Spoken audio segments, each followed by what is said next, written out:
Hello mga kamandot. So ito na nga at kakain tayo ng mango. Time check, it's 2:30 p.m. So hindi ako natulog kasi hindi ako makatulog. So kakain na lang tayo ng mango or mangga. Syempre, para maging healthy tayo during vacation. Syempre, habang kinakain ko to, mayroon tayong topic. Yes, ang sarap ng mangga oh. Yeah, it's color. Galing pa to kay Ate Maricel from Dasmariñas, Cavite. Shout out sa iyo, Ate.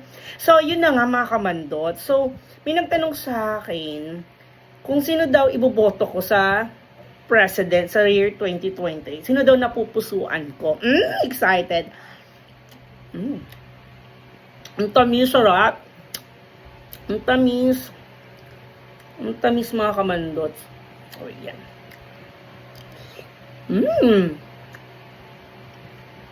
Masarap. So, sarap. So, sino nga daw yung boboto ko sa 2028? Sa ngayon, wala pa. Kasi, isa pa lang yung nag-declare na lalaban ng president. Sino pagpipilian ko? Di ba wala pa? So, wala pa. Okay? So, wala pa akong iboboto. At saka, hindi kami pwedeng mag-post or mag-comment tungkol doon. Okay? Hindi kami pwede. Pero sa ngayon kasi, wala pa talaga. Kasi isa pala yung nag-declare. Okay? Yellow kinakain ko. Yellow.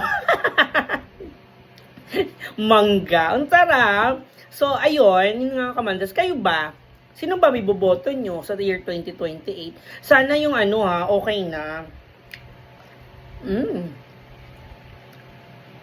Masarap na mangga. Sana yung iboboto nyo yung okay na sa Pilipinas. Okay? Pero kasi, may favorite color ako eh. Yung favorite color ko, hindi na iboboto ko. So, hulaan nyo na lang yung favorite color ko. Parang gusto ko na mag-change yung favorite color.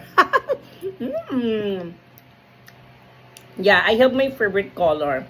At yan din yung tinatawag nila mga dugo ng mga bakla. Alam nyo na. Pero hindi yun yung iboboto ko. Sa ngayon.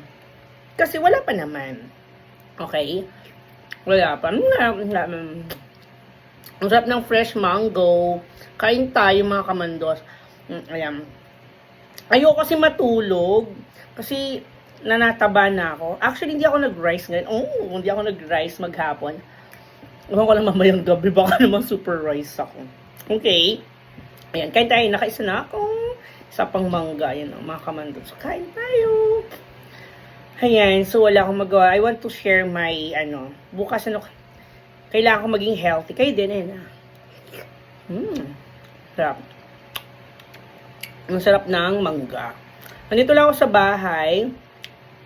Ayan, uwi ako sa Pangasinan. Siguro May.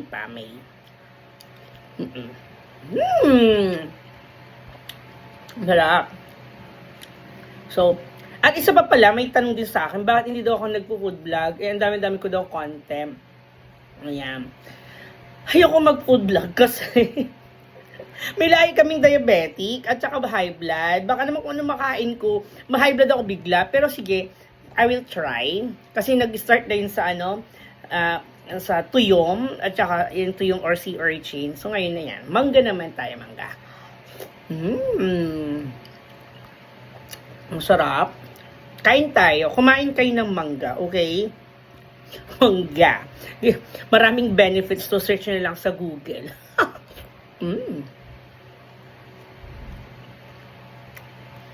Harap. Harap ng mangga. Naubos ko na yung dalawa. Yung buto. Ayan, buto. Inuli ko yung buto kasi mahirap kainin tong buto actually. So, balatan. Ayan. Balatan natin. Tapos kainin natin.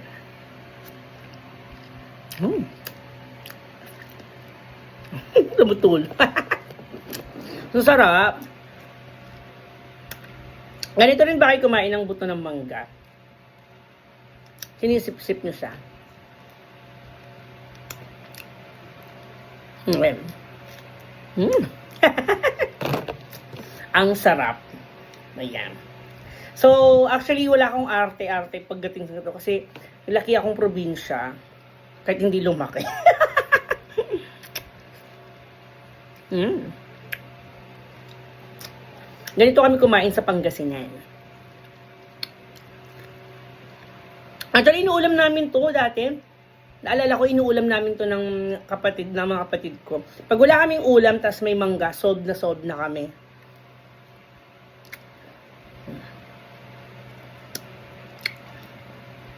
Ayan!